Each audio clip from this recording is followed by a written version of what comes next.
So, I'm looking at a whole bunch of Salsify Goatsbeard that's just gone to seed.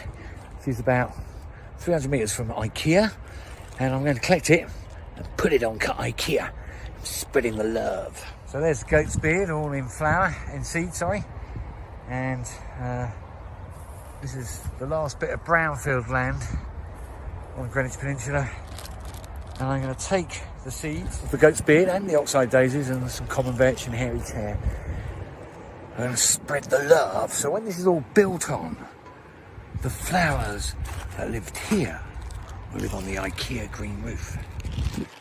And other green roofs around London. So they take seeds from IKEA and spread to other green roofs all over London. God, I love what I do.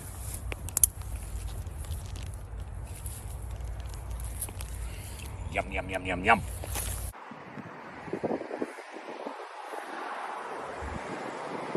So,